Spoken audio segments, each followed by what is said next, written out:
Come in. Welcome. I'm E.G. Marshall. And perhaps you've come to look upon me as the master of the macabre, your escort into the eerie. And in all honesty, I can say that I am happy you have this opinion of me.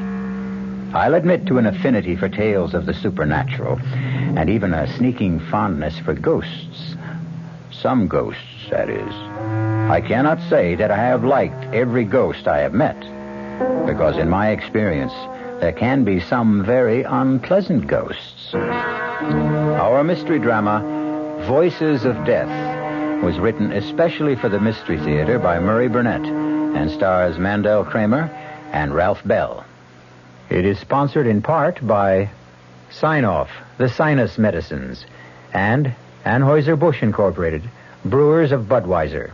I'll be back shortly with Act One. Hello, Ms. Goldilocks here, and welcome to my professional taste-testing laboratory. Oh, Papa Bear, could you bring that case of sugar-free Diet 7-Up over here? Another case? Miss Goldilocks, you're drinking this sugar-free Diet 7-Up like there's no tomorrow. You can't still be taste-testing it. Oh, no, Papa Bear. Sugar-free Diet 7-Up has already earned my seal of approval. It's fresh, light, natural, delicious. I drink it because I love its taste. Now hurry up. Okay, here. This sugar-free Diet 7-Up really tastes delicious. Ladies, if you're tired of switching from one diet drink to another, take some advice from Ms. Goldilocks. Try sugar-free Diet 7-Up and you'll say, yes, this one's just right. I'll bear witness to that, Goldie. Instead of working your money up the savings ladder, why not start your savings right at the top with Suburban Savings 7.50% savings certificates? Suburban Savings in North Jersey is paying a top 7.90% effective yield on all new 7.50 savings certificates, and Suburban guarantees it for 4 to 10 years. A $2,500 minimum is all you need to get started at the top. Suburban Savings compounds interest from day of deposit paid quarterly. So you get not only interest on your savings, you get interest on interest. Early withdrawal prior to maturity is subject to a substantial penalty. Start your savings at the top, earning a top 7.90% effective annual yield at any of Suburban's offices in Bayonne, Edgewater, Elmwood Park, Emerson, Hackettstown, Morris Plains, Nutley, Paramus, and Sparta.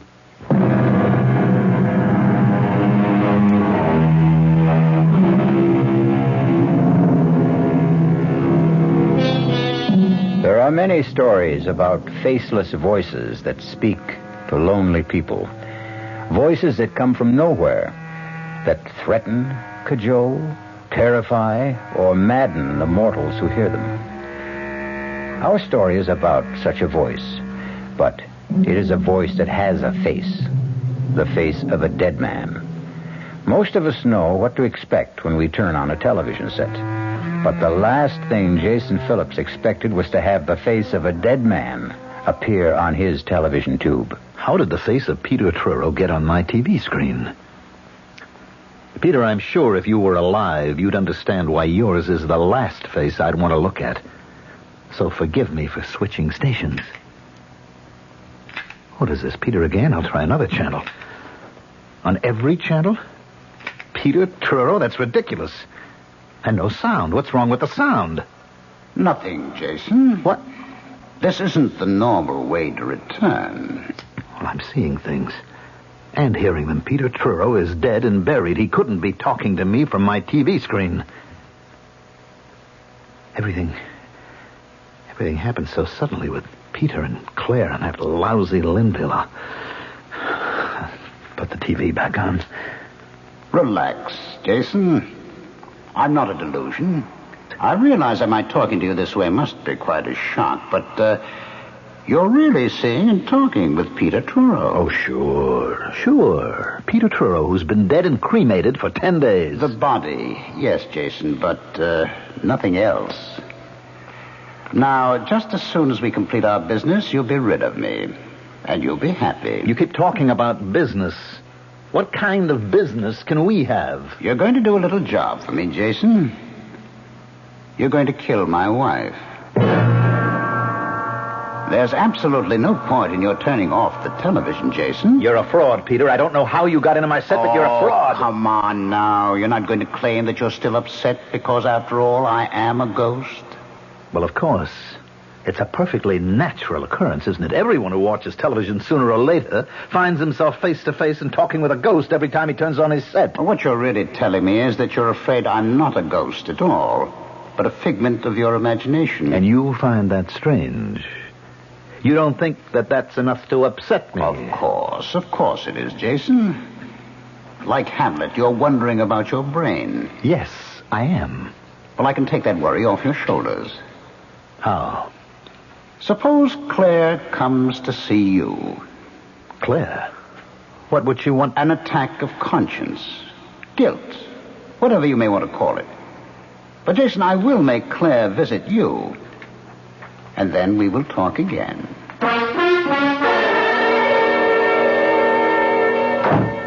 What in the world am I doing here anyway? Can you tell me, Jason? Putting on a marvelous act as usual, Claire.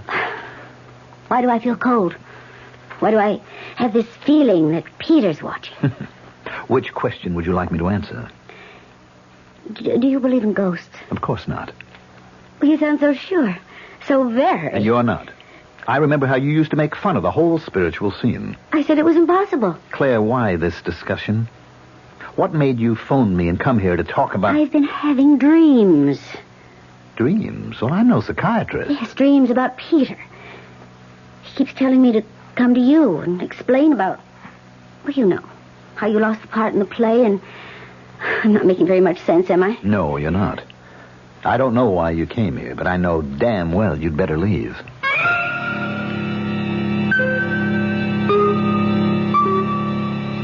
Are you convinced, Jason? Do you believe now that I'm a ghost? Well, you heard Claire. You know I sent her to you. So she says. I don't know whether it was smart to throw her out so abruptly. She may become suspicious. About what? About your wanting to kill her. You're out of your mind. You're crazy. Remember how you felt when Claire told you that she was replacing you in the part that I had picked for you in Cries of Dissent? Remember how you raged because you knew that Claire was throwing you out, not because of your lack of ability, but because she wanted the part for her lover, Edward Linville. You even threatened to kill her. I don't have to listen to any more of this. Right now, I could cheerfully have murdered you if you'd been alive. Hello. Jason, this is Claire. Darling, I do think you owe me some sort of explanation for almost throwing me out of your place a while ago. Claire, my love, the only thing I owe you is a punch in the mouth, and if you were a man, I'd be happy to give it to you. Are you going to be with us long, Mr. Phillips? Well, that depends. You'll find all sports and great weather at the Clarkstown Inn. You will be in 4:45. If there's anything you want, don't hesitate to ask. Now, before I call a leader, I think I'd better see if Peter is still with me. Here I am, Jason. You didn't think you could run away from me, did you? I wasn't sure, but I was hoping. I'm curious about one thing. Why did you pick this God-forsaken little town as a place of refuge? Because I happen to have been born right here in Clarkstown. Ah. Then this is an attempt to recapture the safety of your childhood. That's very touching, Jason. I've had enough of you tonight, Peter. Time for me to do what I came here for in the first place. Talk to an old friend.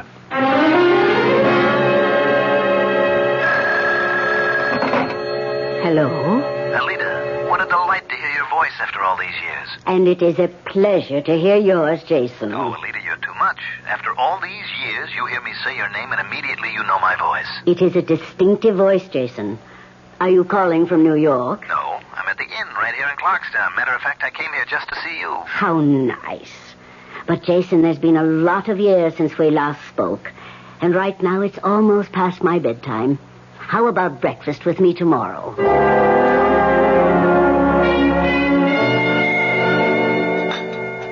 More coffee, Jason. No, thanks, Alida. Alida, I'm being haunted. I think I'm going crazy. I don't know where to turn or what to do. That's why I came to see you. Do you think you can help me? If you'll calm down, maybe. Well, you just don't know what it's like. And I can't find out unless you tell me. Do you know this ghost? Of course. It's the famous Broadway producer, Peter Truro. I read about his death. It was only a short time ago. That's right. And he's been after me for the past 2 weeks.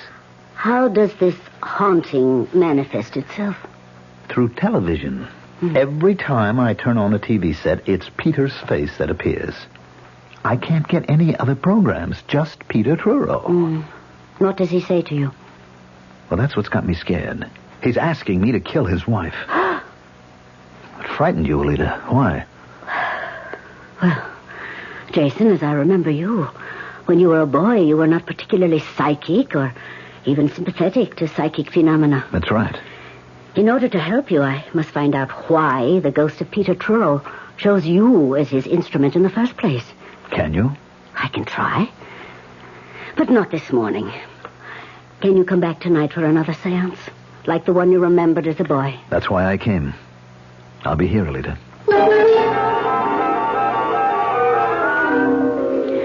I can't promise anything will come out of this. I can't even promise to make contact.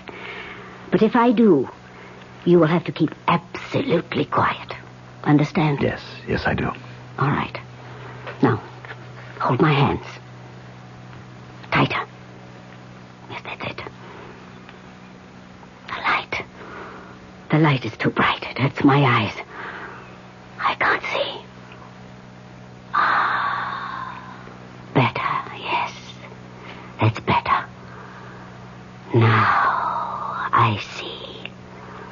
I see you quite clearly. Jason, why did you do this? Just when we two were getting along so well, you went and brought this stranger in. Well, Peter, Jason, you must keep quiet. You promised. Let him talk for himself. We have some wonderful chats when we're alone. Jason is a friend of mine. He has asked my help. Why did you choose him to torment? It is I who am in torment. You must know that. It is I who cannot rest until a vow has been kept. What vow? The marriage vow. Has it not been kept? Did you not plight love till death do us part? No. Our vow was to remain faithful and loving forever. We changed the marriage ceremony, and the vow has not been kept. And I seek revenge. I will have revenge. I will. Alita, are you all right? Yes. Yes. I will be fine. Just give me a moment. You sure you're going to be all right? Yes, I'm sure about me. But I am worried about you, Jason. I am not sure about you.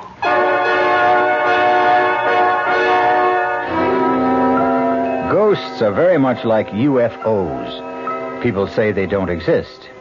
But somehow the idea of ghosts and UFOs just won't go away. It took me 20 years to get what I've got today. A nice house, a couple of comfortable, good-looking cars.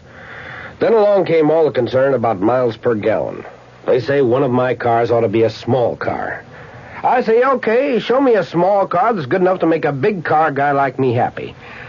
They say, look at a Buick. I say, go on, Buick doesn't even make small cars. Look at the Apollo, they say. So I looked. Buick does make a small car. But this one's got some room and comfort. And something else. A 6-cylinder engine and a standard 21-gallon gas tank. Put those together and you've got range. Well, that's just important to me as miles per gallon. So I consider everything about the car, the economy naturally, but also how nice it was inside and how smooth it was. And I bought the Apollo. There's nothing wrong with a small car, as long as it's a Buick. Apollo, the Buick of small cars. Hey, Mom, what's for dinner? Hey, Mom, what you got? Here's ShopRite's suggestion for a delightful cookout dish. Boneless top round or sirloin tip steaks, just $1.69 a pound. Delicious cooked over the coals, just as delicious pan-broiled indoors. For a busy night, here's a quick dinner idea. Freezer Queen family-size frozen casseroles, all varieties except beef, just 99 cents for the 2-pound size at ShopRite. For dessert, Pepperidge Farm Layer Cake, 17-ounce box, 69 cents in ShopRite's frozen food case. Cooking out or cooking in, ShopRite has the answer. She loves the family. She wants the best. She does all that she can do. She lets ShopRite do the rest. Hey, Ma, what's for dinner? ShopRite has the answer. This is WOR New York and RKO General Station.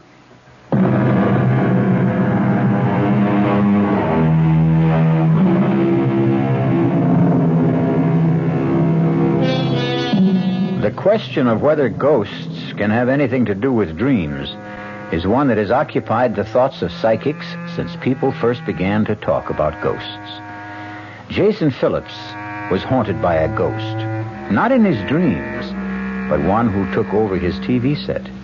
Jason is seeking help, not from an analyst, but from an old and respected medium whom he had known since childhood. All right, Alita. I don't mean to start a discussion. All I want to know is how do I get rid of the ghost of Peter Truro? I wish I could tell you. You mean I can't get any help? I'll have to spend the rest of my life listening to Peter insisting that I kill Claire for him? You can turn off your television, can't you? Oh, great. I'll never look at a TV set again. Is that your solution? How deeply was Peter devoted to his wife? What kind of question is that? A very important question. Well, there was a jealousy act that Peter was putting on. What made you think it was, as you put it, an act? Because nobody could have been that jealous. What about the relationship? Was it a good one? I don't know. I never stopped to think about it. There was the difference in age. I mean, Peter was some 18 years older than Claire, and he was Broadway's outstanding producer, and she was an actress. Are you trying to say that Claire married Truro to advance her career? That she didn't love him? Well, there was no question that Truro worshipped Claire, that he'd do anything for her. She liked Peter, but, well, I think the feeling was deeper on his side than hers. And how did you feel about Claire?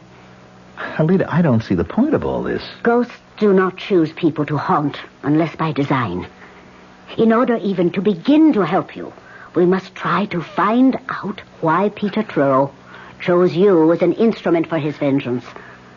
How do you feel about Claire? Well, I'm certainly not fond of her. After all, she was responsible for my losing the part in Cries of Dissent. You wanted to kill her. Don't be ridiculous. You sound just like Peter. You won't admit it to yourself. But you're secretly delighted with the idea of punishing Claire Truro.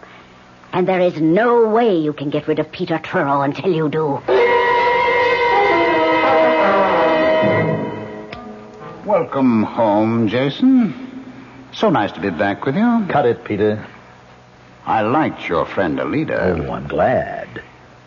Well, now that your investigation has proved that I'm really a ghost and not something your imagination cooked up, we can get down to specifics about killing Claire. Now, let's get this straight. I evidently can't stop you from appearing on my TV screen. But I am not going to kill anyone. Not even Claire. I'll show you how you can get away with it. I'm not interested. What can you lose by sitting down and picking up a piece of paper and a pen? I don't know. Admit you're curious. All right, I'm curious. Oh, come on. Jason, you know we both burn for revenge. You because Claire fired you from Cries of Dissent to replace you with her lover, Edward Linville. Who is awful. Have you seen him? Oh, I don't have to. I know he's terrible. But he's playing the part. And he's sleeping with my wife, so, get the paper and pen, eh? All right. Now write the following. My darling, this should not come as a surprise, since we talked about your unfaithfulness. Now, wait a minute, Peter. There's not much more. Unfaithfulness many times. And you know that I said I would kill you. My dearest, prepare to die. And sign it, Peter. What do you think she'll say when she finds that in her desk drawer? Well, I think she'll laugh because she'll know it's an obvious forgery. Well, take another look, Jason. And then tell me if you recognize the writing. What? How did you do it? This is your handwriting.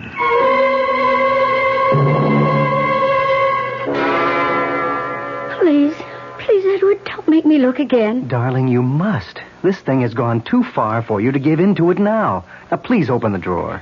What if I find another of those horrible notes? You won't find any more. I've had the only key to the drawer in my pocket for the past 2 days. Oh, can't we just let it go for now? Open the drawer.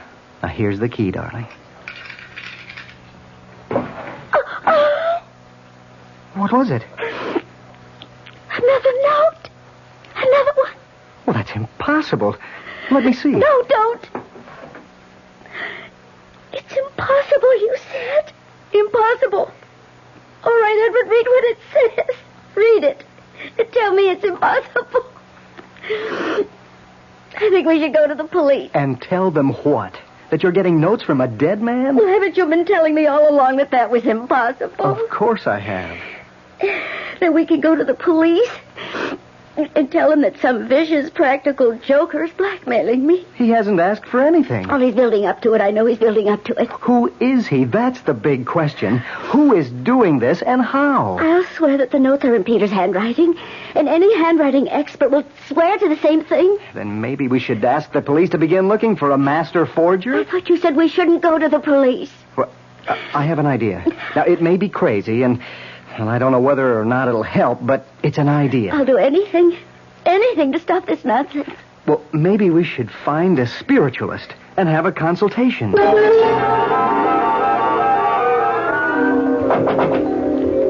is it? Ed Linville. Well, if I say I'm surprised, I'm sure you'll understand. Completely. And I'm sure that you'll understand that I wouldn't be here in your apartment unless I thought it was very important. Granted. I'm here because I can't help feeling there's some connection between you and some crazy notes Claire's been getting. Notes? Don't think I understand. Somebody has started a systematic campaign of persecution against Claire. Well, why don't you go to the police? Because I'm afraid of the publicity. Claire will look silly because the persecution is seemingly directed by Peter Truro. Well, she can't be serious. How could Peter That's what everyone's reaction is, because I can't explain the notes. That's the second time you've mentioned notes. They're vicious, handwritten little jottings, all reminding her of some silly vows that she had made with Truro before they were married. And they threaten her life. They're all signed by Peter Truro. Well, it's impossible. That's what I said. Claire insists that the handwriting is Peter's. It's been checked by 3 handwriting experts. All 3 say Claire's right. The handwriting is Peter's. Well, that still doesn't explain what brings you here to see me. I told you, Claire's sensed there's a connection. She told me she came to see you. Yes, she did. And she told me you behaved rather strangely. Look, I know you're worried about Claire, so I'm giving you a lot of latitude, but you're really beginning to annoy me, Linville. I'm just trying to find out why you got so angry with her when she was only talking about her dreams. She came here, I thought, to ask my forgiveness for the raw deal she gave me in Cries of Dissent. A deal which you were part of. Now, why should I sympathize with Claire and her problems? We were never that close before Peter died, and as far as you're concerned... Can you forget that I replaced you? You don't have a right to ask me to forget. Oh, yes, I have. And I'm going to get some answers, or the cops are going to get some information, even if it means bad publicity. The cops? Claire and I went to a medium. We showed her the notes. We told her all we knew. She held a seance, and she came up with your name. And that's what you're going to tell the cops? That and the fact that you're mad because I replaced you in Cries of Dissent. You've had this coming, and now you're going to get... I'll kill you, so help me, I'll kill you.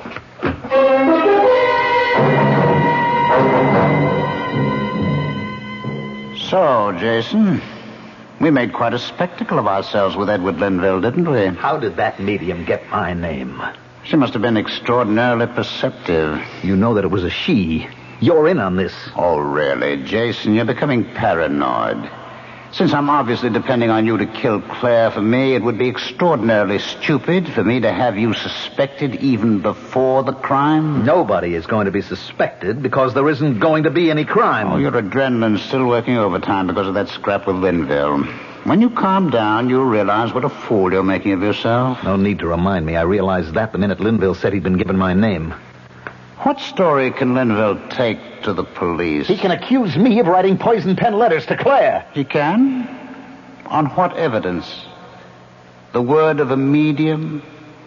According to Linville himself, Claire had the notes checked with a handwriting expert who swore that the handwriting was mine. Now, how does that point to you? Why can't you leave me alone? Oh, come, Jason. You were having a ball with the notes and watching the effect they had on Claire? All right, I'll admit that, but writing nasty little notes is a lot different than killing. Well, of course it is. And you want me to guarantee that no one will ever connect you with the killing. That's what you really want, isn't it, Jason? Look, you're too smug for me to argue with. There's no point in any further discussion, so... Now, hold on a minute, Jason, hold on. I want to tell you how I can guarantee you're being in the clear. Like promising me you won't give the police my name. I offer you complete safety. How? A suicide note. Suicide? Exactly. Claire will commit suicide. Take an overdose of sleeping pills and leave a completely authentic suicide note to prove it. You mean you're really going to drive Claire to suicide? Don't you think Claire is the suicidal type? No. I agree. That's why we must have the note. Do you want to write it now? Are you out of your mind? Just write what I dictate. No way. We are going to say that she just couldn't stand the idea of betraying me and breaking her solemn marriage vow. Now, you're not going to mention me, are you? Well, of course not. Somebody will remember that the earlier notes dealt with me and Linville. That's why we'll just stick with her guilt about betraying me. You see how careful I'm being about involving you? Yes, but you want me to write the note. You must. I guarantee the handwriting experts will all swear the handwriting is genuine. In addition, it will be on her special stationery, of course. And how are you going to arrange that? You are. You are going to be invited to a party. A bash that Claire will be giving next week. And while you're there, I'll arrange to show you the room where Claire keeps her stationery and the desk. Oh, forget it. Haven't you ever heard of fingerprints? Mine will be all over the place. Pick it up, Jason. That's Claire calling with your invitation. Congratulations, Jason. You accepted Claire's invitation with just the right amount of reluctance. How did you know that Claire would call? Oh, you must grant me certain ghostly secrets of the trade. It should reassure you about our chances of pulling off a successful murder. I thought you said suicide. Yes, I did, but to be quite accurate, I should have said apparent suicide. We both agreed that Claire wasn't the suicidal type. Then what was all that talk about sleeping pills and a suicide note? Just talk? By no means. Well, she's not going to take an overdose of her own free will. That is where you come in, Jason. You'll have to see to it that she takes them. We'll work that out somehow. The devil we will. This is where I get off, Peter. I'm finishing with you once and for all, even if I have to smash the set. We're past that, Jason, old boy. What? Wait a minute. The set's off. I hear you. Why can't I see you?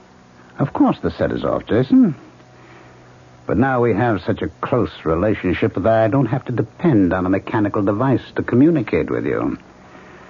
From now on, Jason, I'm your friend and faithful companion. Who was it who first said, with a friend like that, who needs enemies? Oh, well, it really doesn't matter. What matters is that a ghostly voice has taken control of Jason Phillips. All of us are driven sometimes by forces we don't clearly see or understand. But how many of you have ever obeyed the commands of a ghost? And what happened when you did? Don't answer that.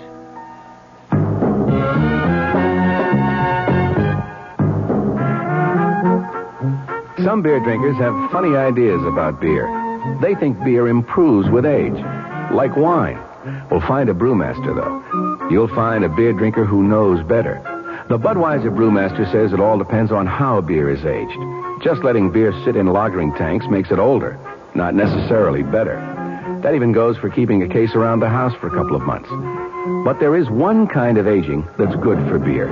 The Budweiser kind. Beechwood aging.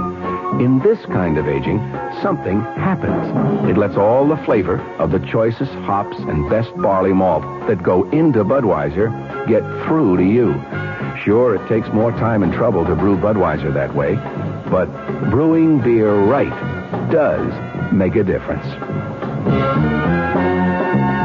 Anheuser-Busch, St. Louis. Eyeglass wearers, why buy glasses without a guarantee? Especially the kind of guarantee you get at the 15 Hillman Cohan Vision Centers in New Jersey. It's a unique you bust 'em, we fix 'em guarantee, and it comes with every pair of glasses they dispense. If they break, take back the pieces and they'll fix or replace them unconditionally for 1 whole year. Who else gives you such a guarantee? And such an unbelievable selection. Hillman Cohan Vision Center. Everything for everybody who wears or buys eyeglasses, including complete 1-hour service for most glasses, satisfaction assured. No wonder Vision Center is growing so fast. Check out the one nearest you. They're all open daily, 10 to 9, Saturdays till 5. Put on a happy face at your Vision Center. Get 1-hour service in the Great Eyeglass Guarantee at 2 Hillman Cohan Vision Centers in Wayne, Route 46 opposite Willowbrook, and in Wayne Hills Mall, Hamburg Turnpike. Bank AmeriCard and MasterCharge accepted.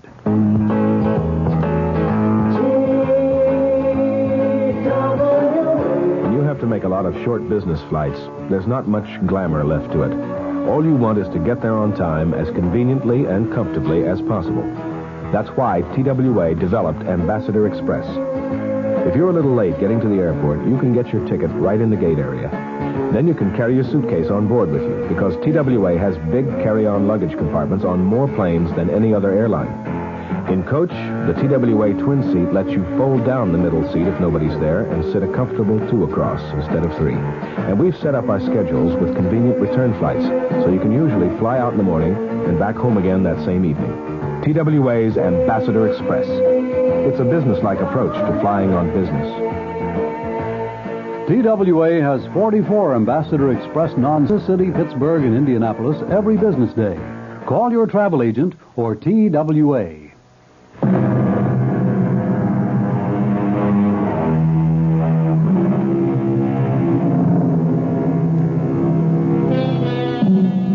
People who hear voices either tell no one or lay themselves open to all sorts of risks, not the least of which is ending up on a couch. Actor Jason Phillips has been hearing the same voice for weeks. The voice of a Broadway producer who keeps urging Jason to kill the producer's actress wife. Jason is now disturbed enough to seek help from a distinguished and brilliant psychiatrist. The whole purpose of our talks, Jason, depends on your deciding what is important. Now, obviously, your losing the part in Cries of Dissent was a real shock to you. Well, it would be to anybody. Of course, but what about Claire Truro? What was your relationship with her before that? It was friendly, casual. I mean, after all, she was Peter's wife, and he made no bones about how he felt about her. Were you attracted to her?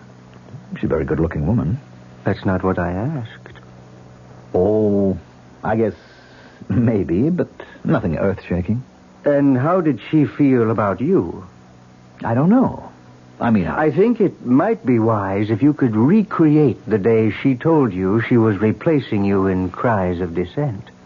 Well, I don't know if I can remember all of it. I came to the theater that day about the same time as usual. Rehearsal was scheduled for 11. I got there about 10:50. I was sitting in my dressing room when I heard a knock on the door. Come in. I'm glad you're early, Jason. There's something I want to talk to you about. Fine. Well, I need the script. No. Jason, darling, this isn't going to be very pleasant. Well, the last few weeks haven't been very pleasant. This is something I know is going to hurt you, and I wish... How I wish... You're not making sense. I've never done this before. I've never fired an actor before. Fired an actor? You mean I'm out of the play? I'm afraid so. But why? Why? You know I'm good in the part. You know what the part means to me. Why would... I think you're beginning to understand.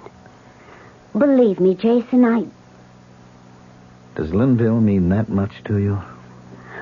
Well, you knew I knew you were seeing a lot of him, but I didn't think that... Well, isn't this very sudden? Peter's only been dead a few days. Edward Linville and I...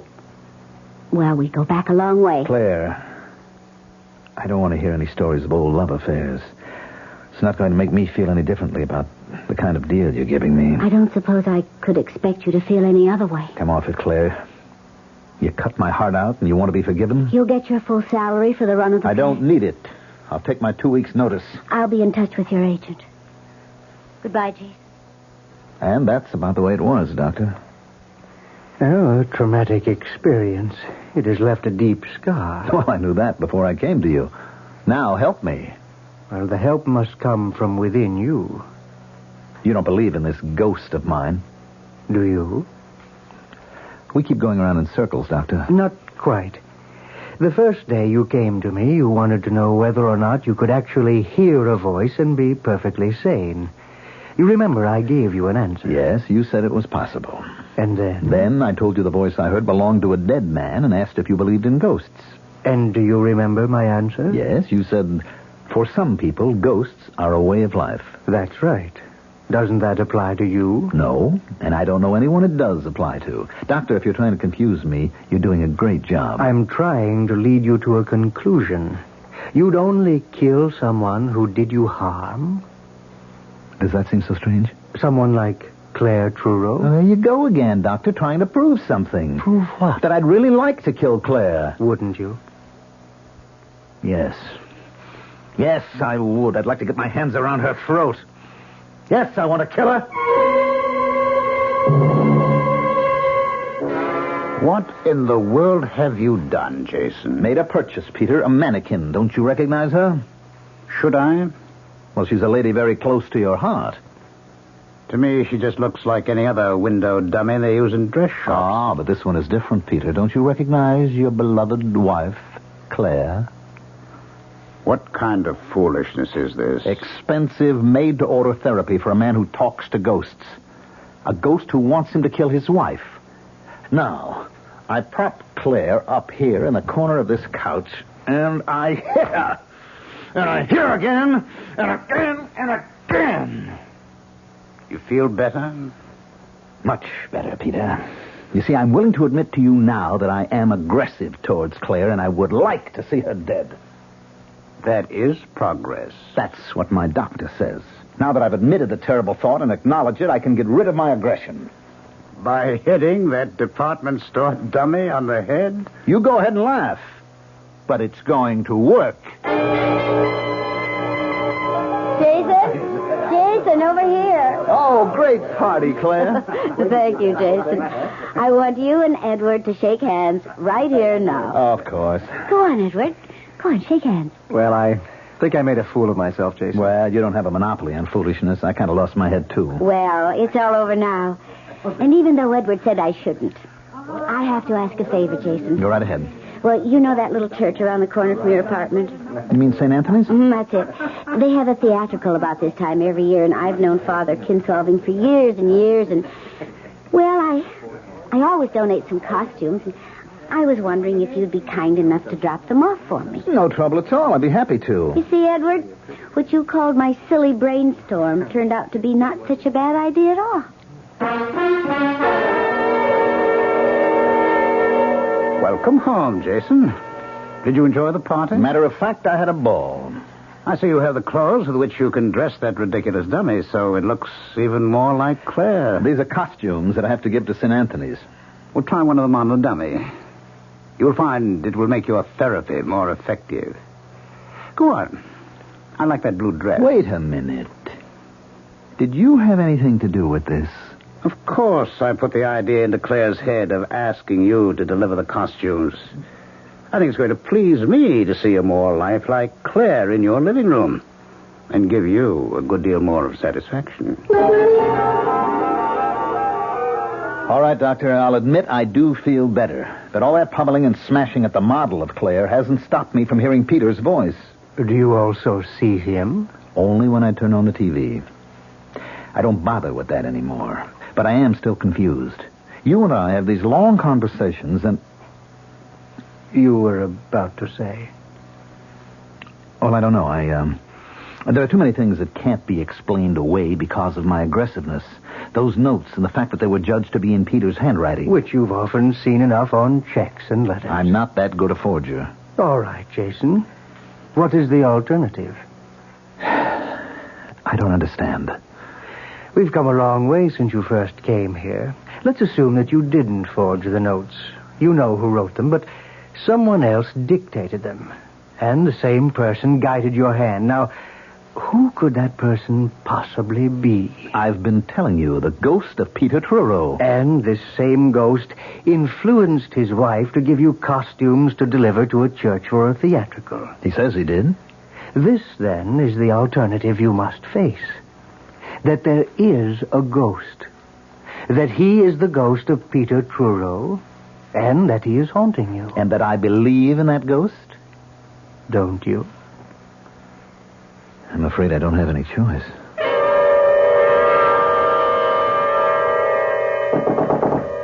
Who is it? Alida. Oh, come in. Thank you for coming so soon after I called. I'd never forgive myself if I hadn't. Who's that? It's just a dummy dressed in Claire's clothes. You must get rid of it. Well, I will, but I asked you to visit with me. Get rid of it now. What do you want me to do, throw it out the window? It doesn't matter. Don't you realize how dangerous it is for you to have her here? Oh, come on, Alida. It was my doctor's idea. He said I could use the dummy to take out my aggression. Indeed. And where did you get the clothes? Claire gave them to me. Does she know how you're using them? She gave me a lot of stuff to give to a church theatrical. I kept this one dress out. Are you so friendly that she would ask you to do her a favor like that? Look, I'm afraid I've gone as far as I can with the doctor. He feels that it's all my subconscious.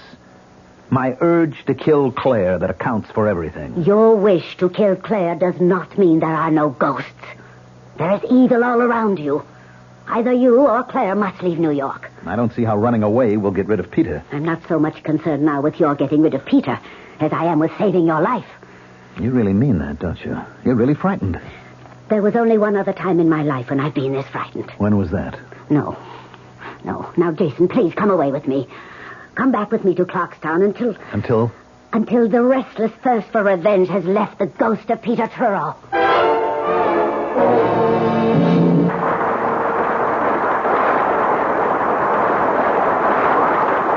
You were sensational tonight, Claire, my love. Thank you, Edward. Shall we eat something before we go home? No, I'll meet you at the house. I have to go someplace first.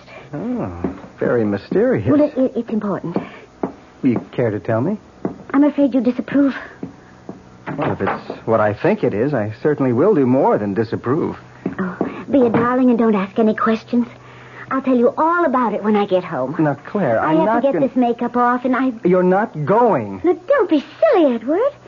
You don't even know where I'm going. Stop treating me like a child, Claire. It's obvious that you're taking that last note seriously. I want these notes to end. I want this whole situation to end. Can you promise me that you can stop it, Edward? No, but... This last note says I'll have all the answers if I go alone to Jason's apartment. And you believe that? It also says I'll find the door open. I'm going there. And if the door's open, I'll go in. But, Claire... You know where I'll be. And if I'm not home in an hour, you can come after me. Call the police or do anything you want.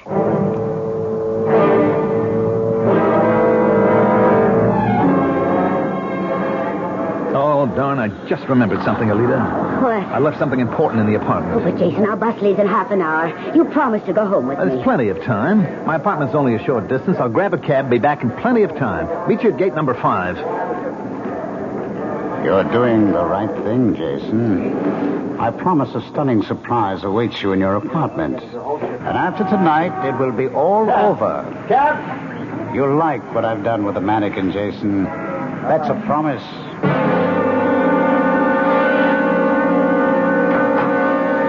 The door is open. That part of the note is right. Jason? Jason, are you home? Oh, darn. Where are the lights? Oh, what's this? Jason, you're not playing some silly game, are you? Oh, a dummy. Some kind of store figure. Jason, whatever you're up to, get this thing away from me. It's just where a dummy belongs, on the floor.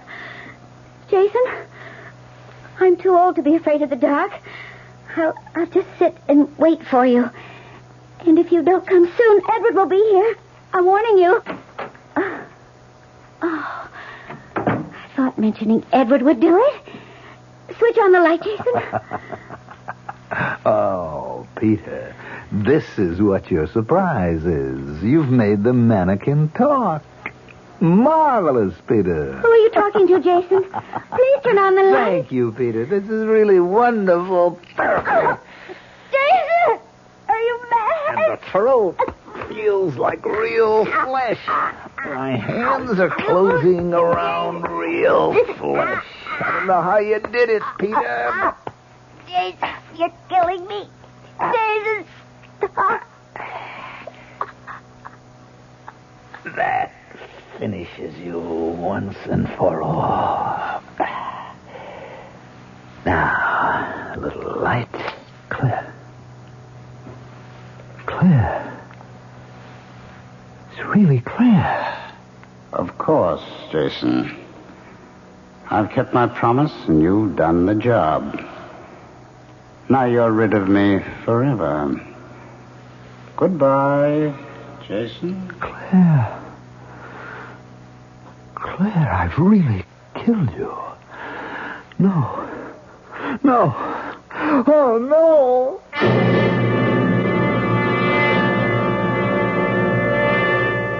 Well, that's one way to rid yourself of a ghost.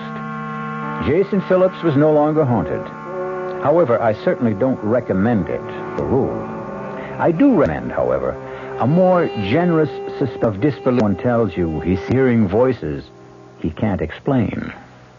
I want that sinus medicine. Headache tablets? No, sinus medicine. Sinus tablets.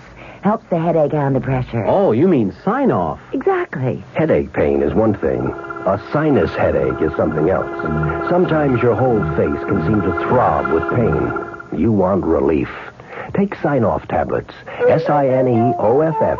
The sinus medicine that gives you a full dose of pure aspirin plus a sinus drainer. Sign-Off. The sinus medicine that helps relieve sinus pain while you drain. And Sign-Off doesn't stop there. Have you tried Sign-Off Sinus Spray, the fastest known form of sinus congestion relief?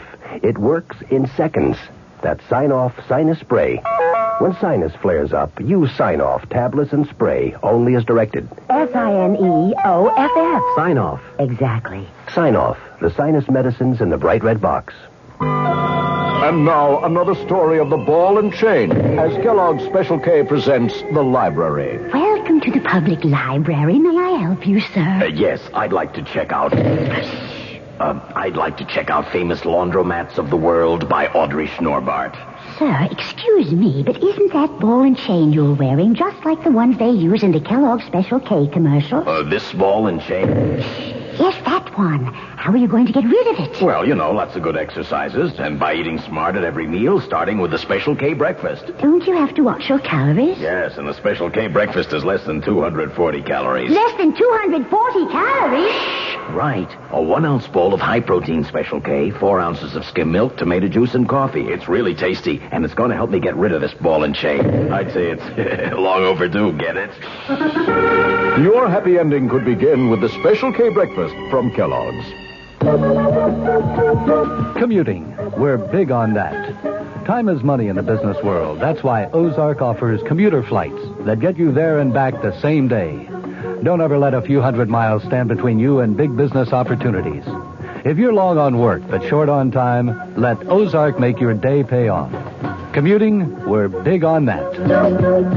Go Ozark Jet to Champaign, Urbana, Peoria, and Springfield, Illinois. Call Ozark or your travel agent.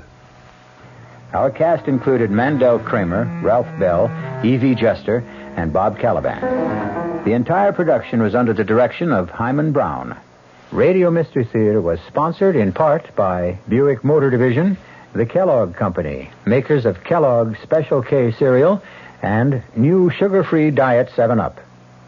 This is E.G. Marshall inviting you to return to our Mystery Theater for another adventure in the macabre. Until next time, pleasant dreams.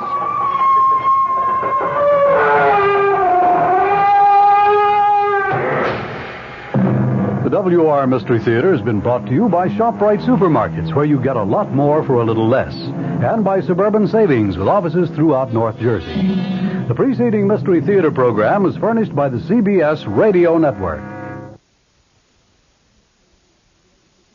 I'm Fulton Lewis in the Mutual Broadcasting System studios in Washington, D.C. Now, my commentary.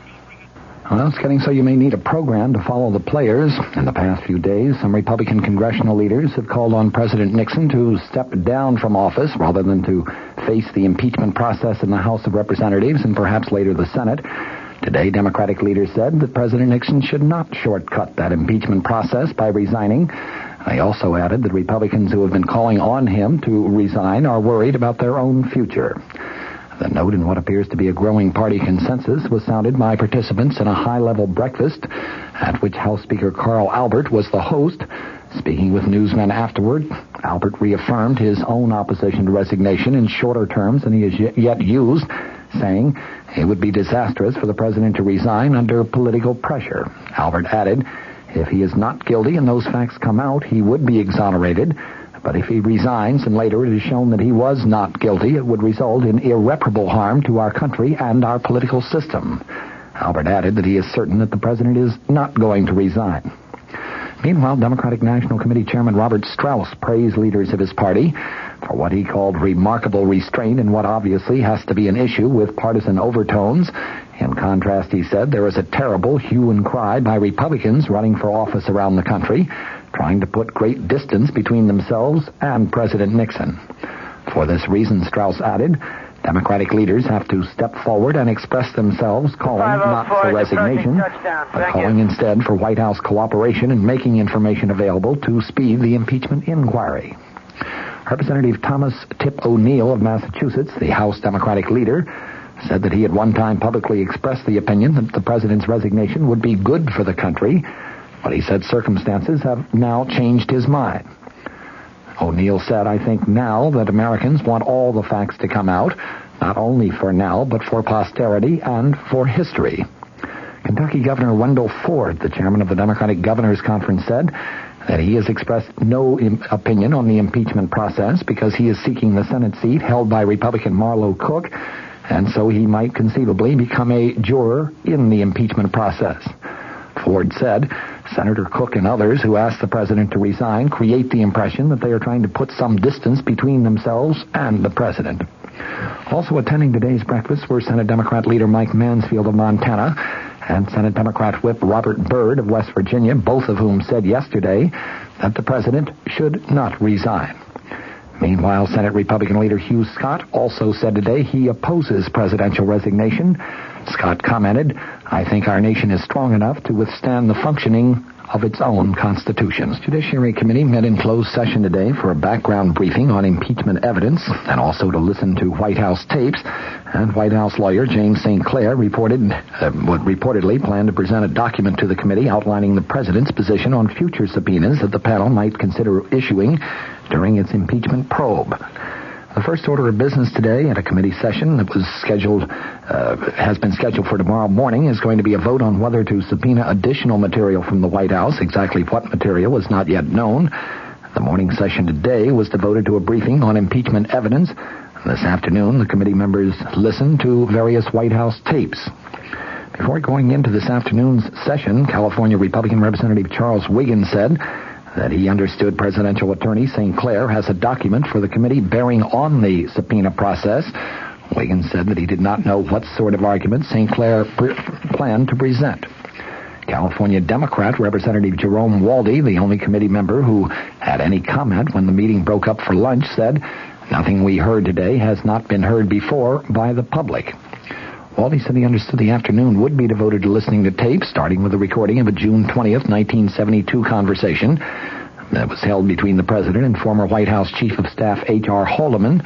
That, of course, is the now famous tape with the 18.5-minute gap, which a panel of experts has concluded was caused by between 5 and 9 separate erasures. The experts' final report on the gap is due to be released by U.S. District Court Judge John Sirica later this month. Today's meeting was the second closed session by the committee to hear the evidence that its impeachment staff has gathered about President Nixon's Watergate role. The first session was held last Thursday afternoon. This initial phase of the evidence presentation is being devoted exclusively to the Watergate break-in and to the alleged cover-up that occurred subsequently. Later presentations are going to cover such areas as the activities of the White House Plumbers Unit, the president's personal finances and his tax problems, the ITT antitrust settlement, and political contributions from the dairy industry. Representative Waldy, who was opposed closing these sessions to the press and to the public, said that the committee had heard no information so far that would in the slightest defame or degrade anyone. He was referring to a rule of the House of Representatives that requires closed sessions in cases where defamatory or degrading information was being presented. Congressman Waldy added it was a monotonous session. The committee met amid renewed word from the White House that there is absolutely no chance that President Nixon is going to leave office voluntarily. The committee members went into the closed session carrying the thick, loose-leafed index books that they received last week from the committee staff. From the Mutual Studios in Washington, I'm Fulton Lewis, and that's the top of the news as it looks from here.